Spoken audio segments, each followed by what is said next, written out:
Work management platforms. Ugh, endless onboarding, IT bottlenecks, admin requests. But what if things were different? We found love in an open space. Monday.com is different.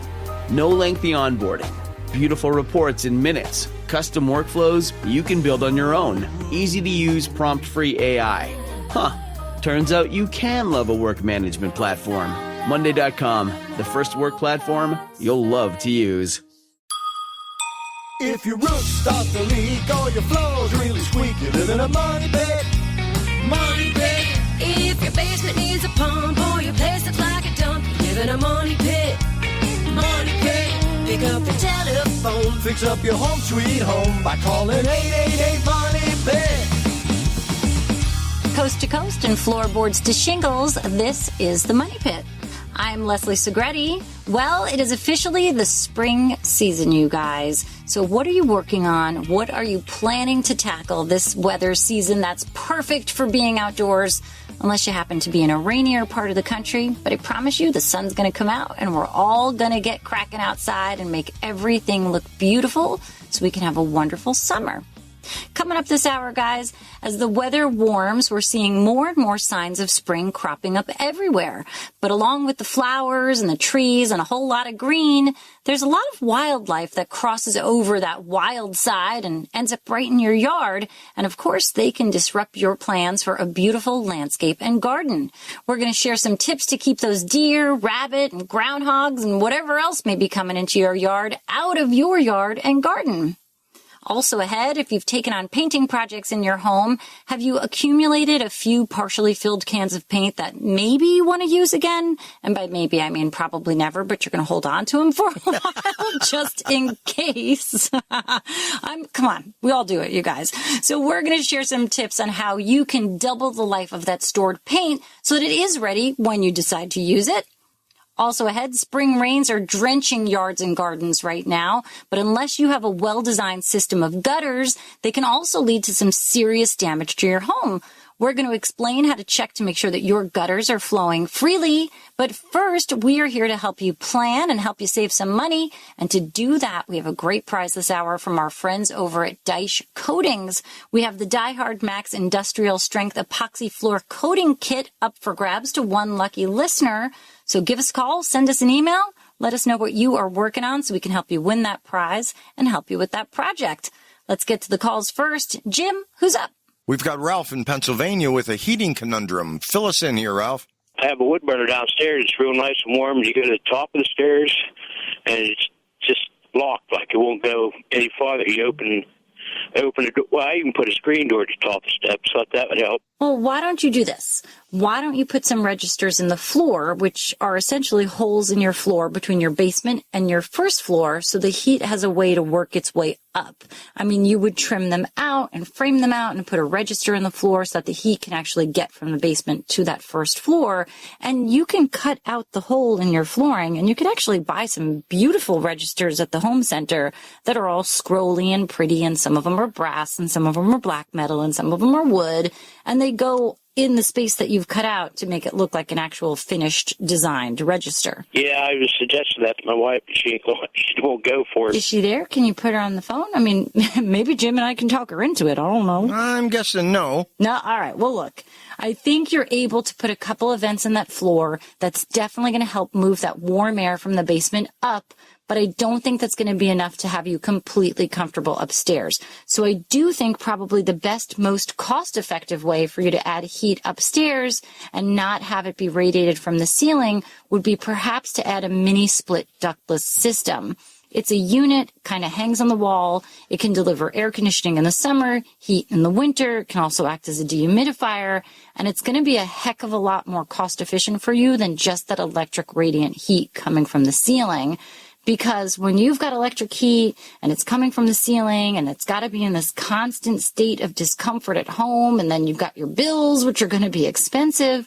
I mean, I just imagine that you're laying in bed and feeling a chill all the time, and then the only time you're warm is when your head reaches that heated air that's lingering by the ceiling. So there's other ways we can supplement this heating at some point I think you're going to be in for a major heating overhaul. But I hope this helps get you comfortable because this winter was chilly and, who knows what next winter brings. So thank you so much for calling the Money Pit at 888-MONEY-PIT. Okay, Leslie, we've got Karen in Pennsylvania. She's dealing with some mold in her basement. Tell us what's happening there, Karen.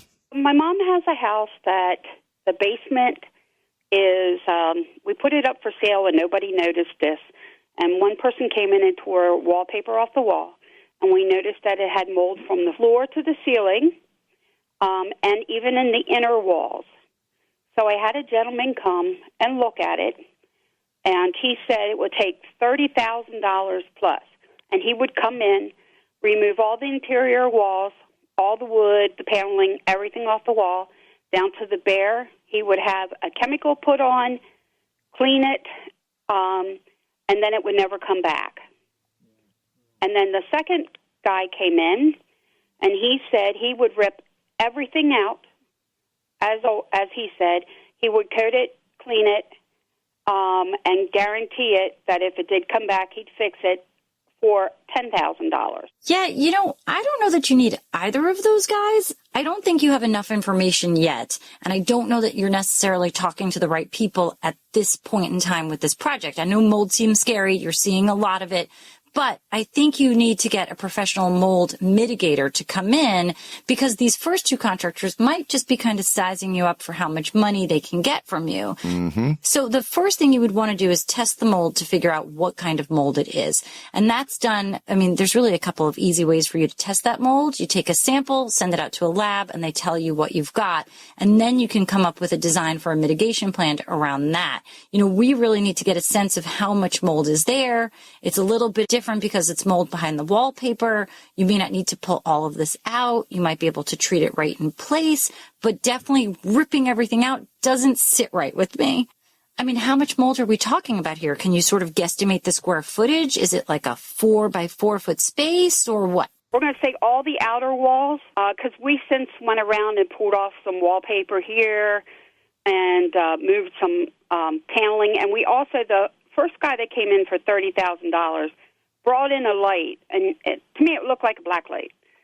But he brought the light in and said it was a special light, and it can tell what type of mold it was and where the mold was. That's a completely wrong process there. Do not call that guy back. It's completely wrong, okay? That guy was not giving you accurate information. If he comes in with this magical light that tells you it's mold, that doesn't sound right in any way, shape, or form. And they can't actually tell you what kind of mold it is unless they do a test on a physical sample. Oh, good. It's a mold test. You've got to get one. It gets sent out to a lab. It gets read. And then you can formulate a plan for that exact type of mold and come up with really what you need for your home. Versus the snake oil salesman she's been dealing with, sounds like. Yeah, it's crazy, especially when you hear the words mold. People get nervous. Right. And not everybody has the best intentions, and certainly money is appealing in some of these situations. And so if they see you're nervous and they're not the most honest of folks, and then they kind of start pitching you something, it might not be the right plan of attack. So definitely start with a test and then go from there.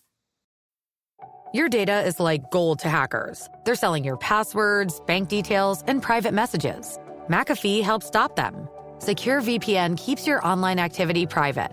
AI-powered text scam detector spots phishing attempts instantly. And with award-winning antivirus, you get top-tier hacker protection. Plus, you'll get up to $2 million in identity theft coverage, all for just $39.99 for your first year. Visit McAfee.com. Cancel anytime. Terms apply. Hey, you're tired of living in a money pit? Well, we're here to help. And if you want us to help out, it would be awesome if you could leave us a 5-star review on Apple Podcasts. Just go to moneypit.com/review. It's only going to take a minute, and it means the world to us. Spring is here, you guys, and we've been getting a ton of rain, and I sadly have a big project to tackle at my money pit. I have been getting this leak in this window in the foyer probably forever and a day, and it's just been something I've been managing and recaulking. Well, join me on this journey this spring season. Let's find out how much this is going to cost. I'm waiting for a quote because I am not going to replace this whole window, flashing, siding, everything myself. So stay tuned, guys, because I'm about to enter a big project myself. Coming up this hour, we've got a great prize to give away for a good springtime project. Maybe you're organizing the garage. So we've got up for grabs a Daesh Coatings Die Hard Max Industrial Strength Epoxy Floor Coating Kit. It's a tough high gloss finish for your garage or even your basement floor. And one kit is going to cover 250 square feet in either a clear coat, a gray, or a tan. You put those decorative vinyl flakes in there. It is super durable, really easy DIY kit. You can check it out at DaeshCoatings.com. It's a prize that's valued at $127, but it's going out to one lucky caller this hour. Jim, let's find out who's next. Steve in Kansas is on the line, Leslie, and here's a question about siding. So what's going on at your money pit, Steve? Well, it's time to repaint my money pit, and the windows are old. I've replaced them, but they got wood frame on the outside and brick mold. And they're like an annual event, and I'm tired of that. Wife and I have narrowed it down to the hardy board siding. We're getting conflicting reports from friends and people that have it. Some like it, some don't. I like it because I'm out in western Kansas, and we like hail out here. And so I said I would go to a neutral party, and you two are the party. All right. Well, welcome to our neutral party here. And I'm kind of leaning, well, I'm going to be neutral.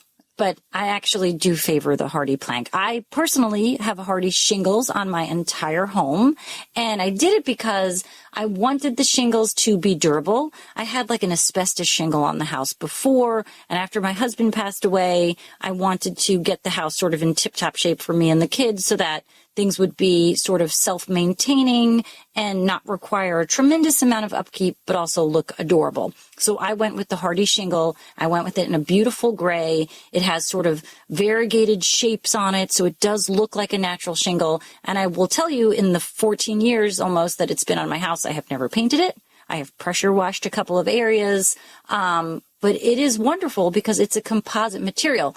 That said, there are a lot of other composite materials out there that do bring new elements to the table. For example, we were recently working with the guys at Tando Building Products, and they have a shingle that's a composite shingle similar to the hardy plank, but they've got the coloration down. So if you want that natural siding look, more of a natural cedar look, they have one. You should check out their website. They've got a bunch of different colors. I think that one that really looked like that sort of aged shingle was called a Beach House Shake. You know, when we as a Money Pit team travel to these trade shows, we see what these experienced remodelers have, what they're putting up, what the stuff is like. We touch it, we scratch it, and truly, you know, you can't believe some of these things are composite. It's not real wood, but it looks so good. So if you want a product that looks like a shingle, that takes a stain like a shingle, but doesn't wear like a shingle, you could look at something like the Tando products. If you want a shingle that you're maybe just going to have to paint and is really durable and stands up to hail, I think the hardy shingle is a great choice as well. Our biggest thing is we've had some people say that they've had some fading issues with it, and I've looked at the houses, and I haven't seen it from the beginning, so I really can't be a judge of it.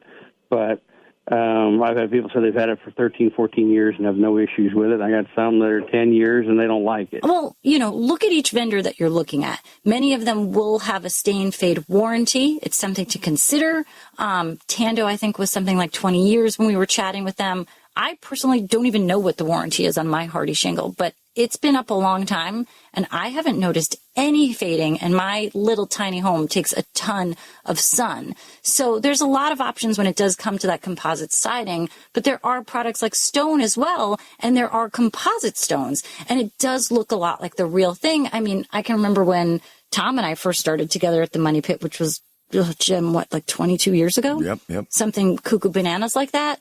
You know, we couldn't say that there was composite stone materials. Now you can go to a home center and find a composite stone that's just a thin layer. It goes up very easily, almost like a tile, and it's more affordable than using the real stone. So there's a lot of choices out there for things that look like a natural material but are made of synthetic composite materials and will stand up to weather, sunlight, age, time, and truly require little bit of maintenance from you. Yeah, we've had to get out of the car a couple of times driving around and go up to the house. If it was a composite wood or the hardy plank, and I've got a neighbor behind me that he's got one of the wood composites, and I like it, but we just kind of settled into the concrete mode, I guess. So I mean, just to see if it was real, right? Don't forget, you can knock on the door, you can leave a note in the mailbox. People who are proud of their homes are happy to share. I don't think you can really make a bad choice here, Steve. You're asking the right questions, so good luck with that project, and thanks again for calling us at 888-MONEY-PIT.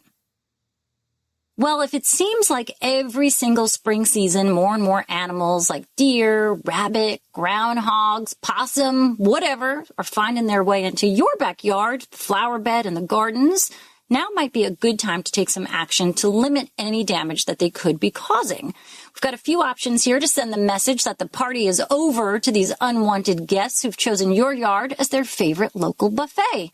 No more, you guys. All right, repellents. There's plenty of homemade remedies and commercially available products to help keep deer, rabbits, groundhogs out of the garden and yard, and they do work, but you have to apply them about every 3 weeks. So there is some maintenance here. And wildlife are creatures of habit, and when you apply those repellents, you're trying to break that habit, but it's not a one and done. If the wildlife learn that sometimes your landscape tastes bad and sometimes it's super delicious, they're just going to keep coming back to check. So if you go the natural repellent way, you have to make sure you reapply. And I would just look at whichever one you pick, check out the directions. Maybe it's 3 weeks, maybe it's 2. Just follow what the manufacturer says.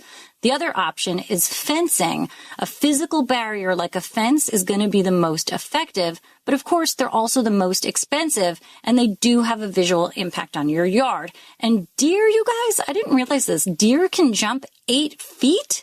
So if they really want to get into your yard, they're going to figure out a way to jump over that fence. And if there's a lot of neighborhood food choices, shorter 4-foot fences could work, especially if you've kind of got a double layer of fencing. I know Tom had done this over at his home in New Jersey, and it was very, very effective. If you have rabbits or groundhogs, you want to make sure that that fence has smaller openings along the bottom 2 feet. You can use a 4-foot black wrought iron style fence, but on that bottom sort of, 2-foot area, attach some sort of black flexible fencing so that it also keeps those little critters out, but it doesn't sort of diminish the look of that beautiful black fence. Also, think about changing up the menu. Perhaps these animals have gotten used to the trees and whatnot in your yard and the plants, but you also have to remember that some plants and trees out there are going to be naturally resistant to wildlife.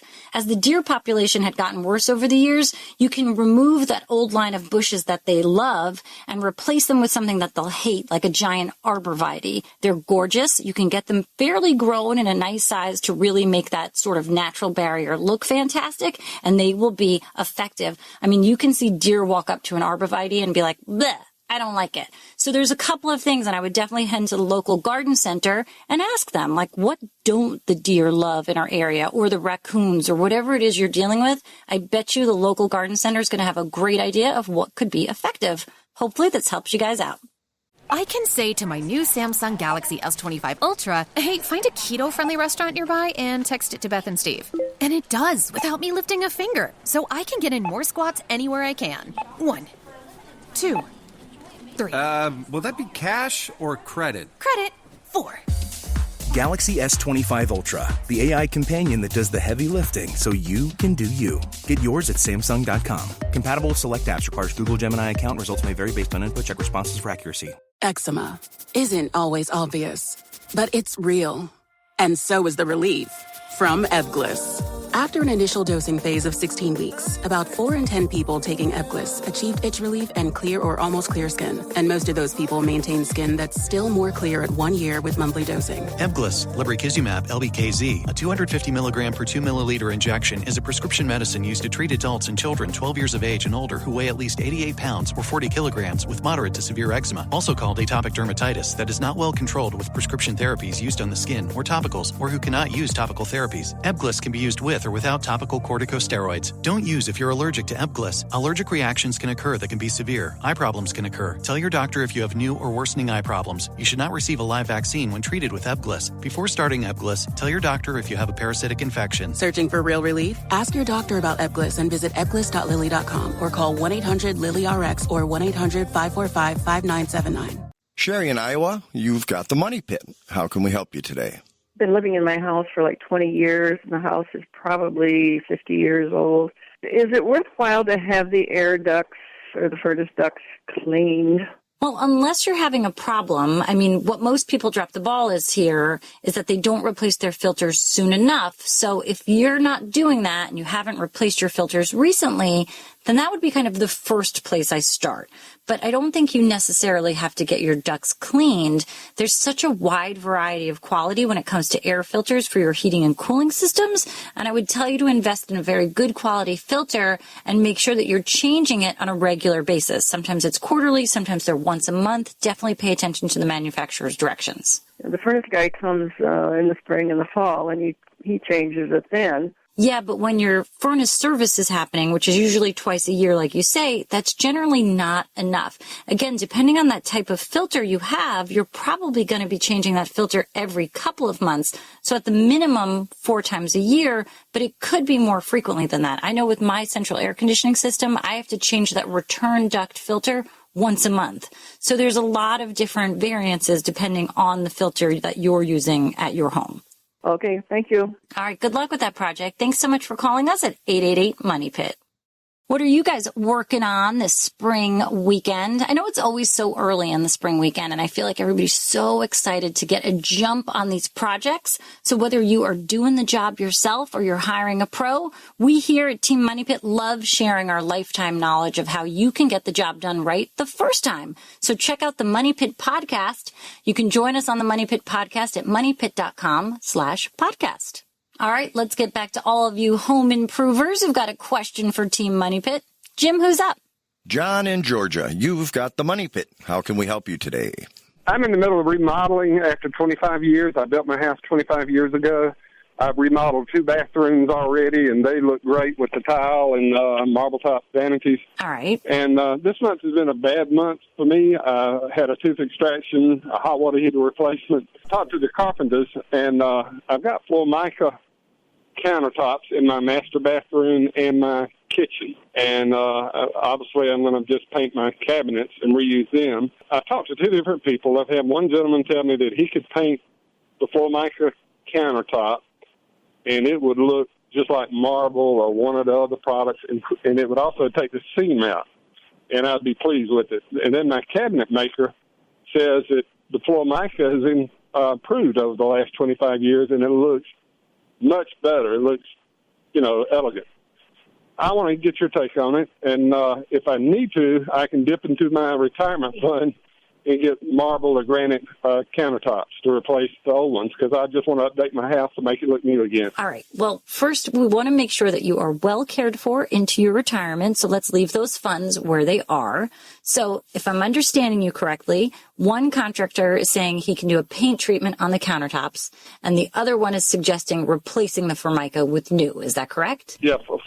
Replace the old, which not real noticeable, but okay, right. It just looks dated, and that's why I remodeled the bathrooms. So many people have new homes, and I'm on, live in my home, but I have pretty good people that come visit, and I just want to look better than cheap. I love that you have good people to visit and you want to impress them with your house. I love it.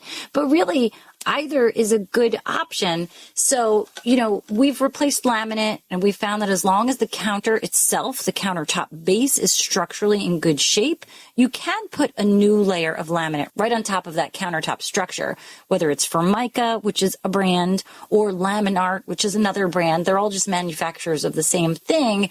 It is definitely more work as far as a project goes than a painting project, because you're pulling off the old top, you're disconnecting the sink, all of that.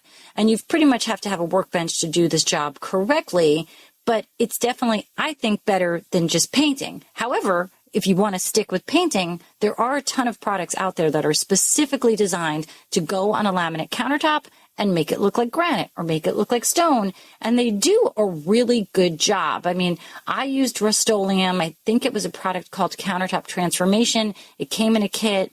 It was something that I did on a budget for a hotel, for an episode of Hotel Impossible several years ago. And because of the volume of bathrooms, we had to do probably 12 bathrooms in an overnight period. And it's labor intensive. I mean, there's some sanding in between the layers, but you put on a base coat, you kind of let it settle in, you put the top coats on, you can spray, you can use rollers. It depends on what you're comfortable with for applying those coats. And then there's like this, flake that you put in that makes it look like a granite. And you put them in with those little seed spreaders, and it spreads the chips all over, and it sort of dries in place. And once it sit there, you kind of sand it again and again to make it smooth. And when you get it to that nice smoothness that really does look like the natural stone, you put a top coat on. It's hard work, but it looks gorgeous, and you can kind of control the amount of speckle there, so to speak, in each countertop that you're working on. So if you're in a lower budget, I'm talking about $30 to $50 per kit. There are some kits out there that are more expensive, and there's definitely more vendors, Rust-Oleum, Daesh Coatings, head to the home center and you'll find a lot of good ones out there, but it is a project you can do yourself, very much so on a budget. How long will it last?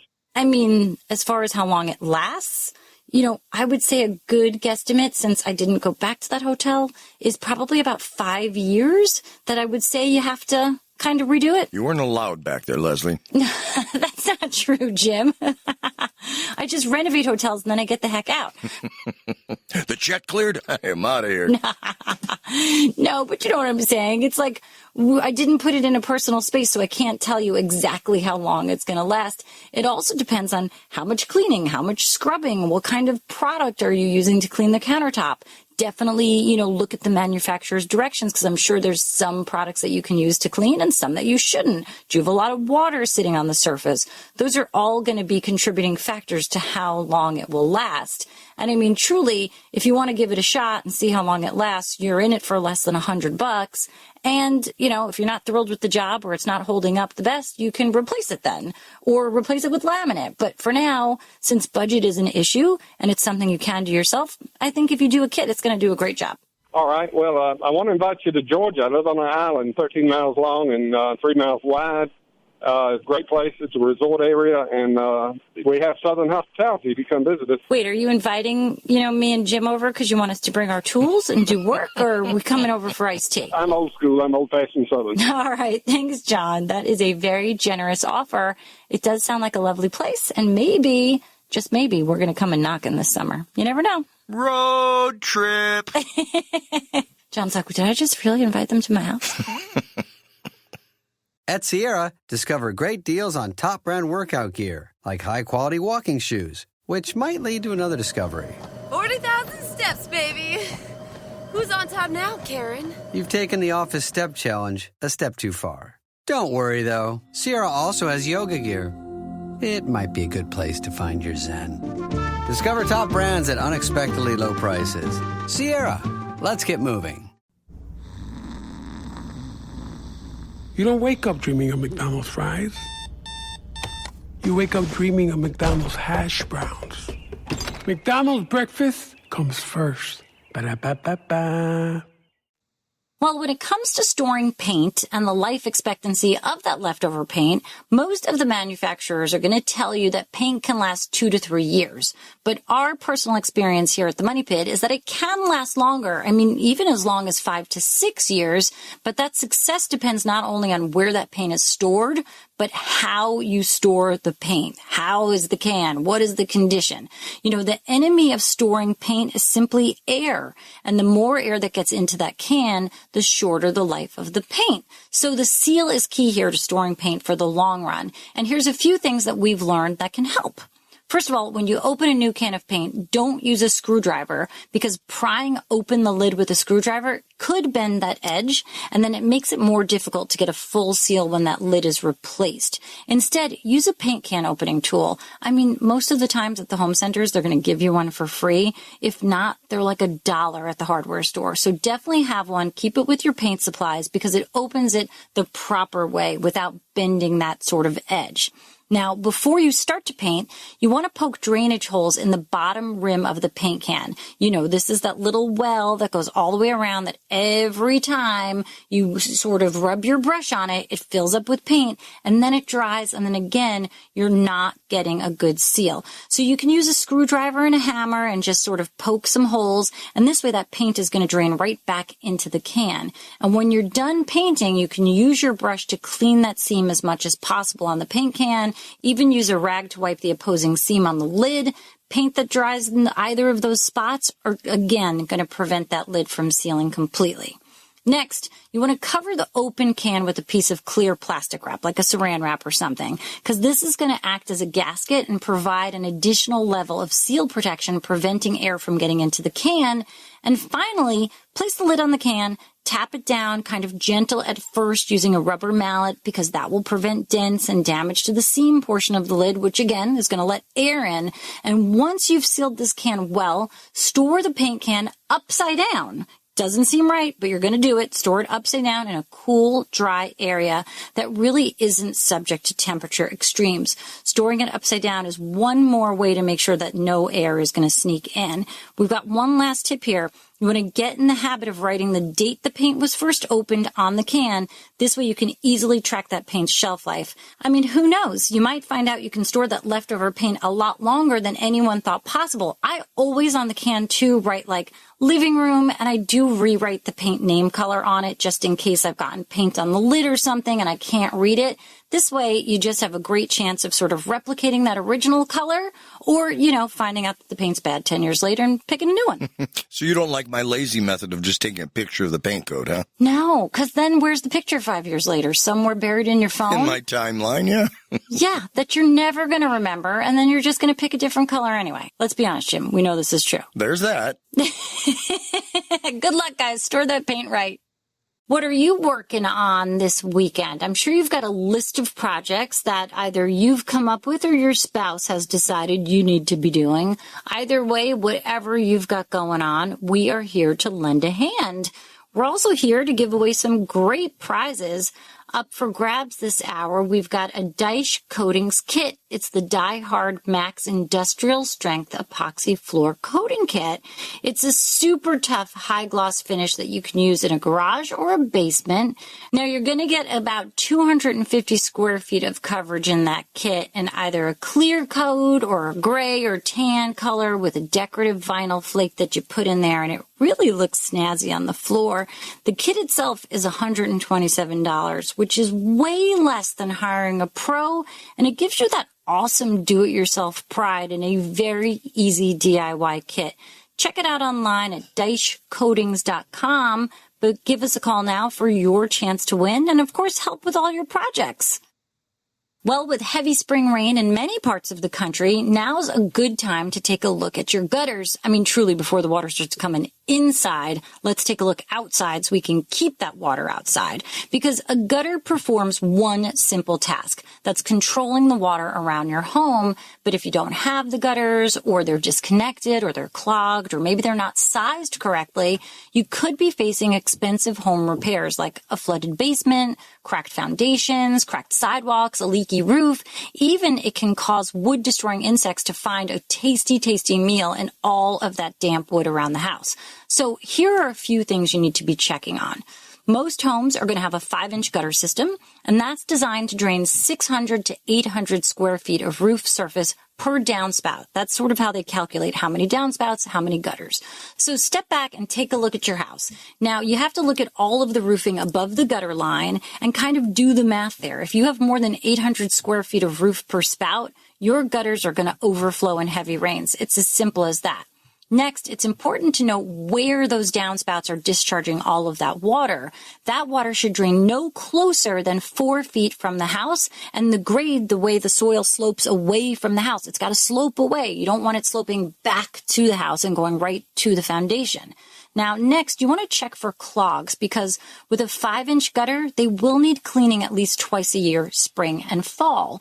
And if you really want to know how well your gutters are working or not, the next time you get a heavy rain, grab your rain boots and an umbrella and take a walk around the house. See where all of that water is going. Do you see it sort of flowing into the gutter and then draining out, or do you see it kind of overflowing over the edge? I mean, if it's overflowing over the edge, you might not have a big enough gutter. They do make a 6-inch gutter, and that 1-inch wider width can drain 50% more water. And the biggest benefit of having a wider gutter is that the downspouts are also so much wider, so they almost never clog, even if your child drops a tennis ball in it, which happened in my home.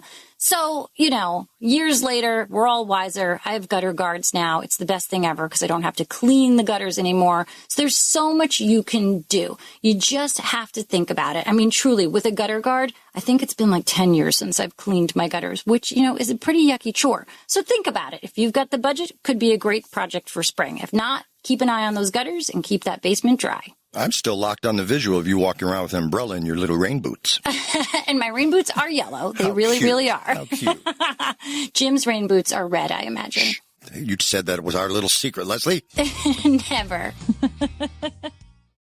Now's the time where we jump into our email questions. Jim, who do we have first? First up, Kathy Lee asked, well, not that Kathy Lee, a different Kathy Lee. It's not Kathy Lee Gifford? Nope, not this time. Maybe next time. Yeah, Kathy Lee non-Gifford says, I have white marble in my bathroom as the countertops. Suddenly it started showing black spots. It looks like dirt, but it won't come out when I do my normal cleaning. I'm wondering if you have advice. Could it be mold? What you think? All right. Well, first of all, Kathy Lee, not Gifford. Never use bleach. I know it seems like I'm cleaning my bathroom. I want to use a good, strong cleaning product like bleach. And you can on ceramic tile and the toilet, but never on a marble or a natural surface countertop. It's just so bad and harsh for it, and it can destroy the surface. So just don't do it. Now, when it comes to cleaning marble, the safest and most effective way to remove that mold is to use a diluted solution of hydrogen peroxide and water. And you can mix it right in a clean spray bottle and then spray the surface. And you want to allow it to sit for a minute and then wipe it away. You may have to do it a couple of times, but that should do the trick because the hydrogen peroxide is going to oxidize that mold and try to get rid of it like a bleach would. Obviously not as effectively, but it can do it. And that should do the trick. All right, Kathy Lee, let us know how you do. Jim, who else we have? We have Mary, and Mary writes, I'm getting to do a really deep cleaning to start the spring season, but I'm noticing some products under my sink that have been there for a long time. Do cleaning products expire like other things? I mean, it seems like they shouldn't, but they actually do, Mary. Really? So they do, Jim and Mary, both of you are inquiring minds. I love this.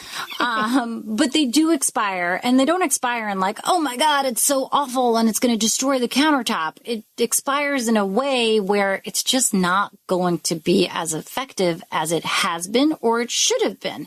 And usually an expiration date is going to be printed right on the packaging or on the label. So kind of look around for it. Disinfectants typically last about a year, whereas general household cleaners can last about 2 years. But you can kind of tell if a product isn't really it isn't within its sort of working time period because they're just not going to work as well. Maybe the consistency is off. Maybe it smells weird or something. Those are all kind of clues that maybe it is time to replace it. I find that it kind of happens with me when I buy that large refillable bottle from the big stores. Yeah. And then I put it somewhere that's not normally where I keep the stuff. And then I just keep going out and buying the smaller bottle. And then years later, I'm like, oh, dude, I still have it down here. Now I wasted it. So kind of pay attention and keep things where you can see them so you know that you're going to use them properly and use them within the right time frame. And if you do find that something isn't right, don't just dump that cleaner down the drain or put the whole thing in the trash. Try to see if your local municipality has a disposal center. If they do, they're going to take all of those things right off your hands. I mean, generally it's, weird types of trash like tires and batteries and paint. But a lot of these centers will also have a spot for cleaning products and chemicals, to be honest. So definitely check with your local center. Sometimes they do it like one Saturday a month or something. I remember when the boys were little, we used to do it with all the leftover paint from our projects that we swore we would use them again for, but we never did. So Leslie, when you find this cleaner 3 years down the road, you end up using twice as much. So the volume discount you got buying it kind of finally pays off. Out. Yeah, and you can get rid of those cleaning products at these centers and the paint. 2 birds, 1 stone. There you go. All right. Thanks, Mary. Thanks so much for joining us this hour on The Money Pit. Remember, the show continues online at moneypit.com with tons of helpful information for all of the projects that you are tackling this spring season. So check it on out. And remember, guys, you can do it yourself, but you don't have to do it alone. On the Money Pit Radio Show. On the Money Pit Radio Show. Pick up the telephone, fix up your home sweet home by calling 888 Money Pit. Woo!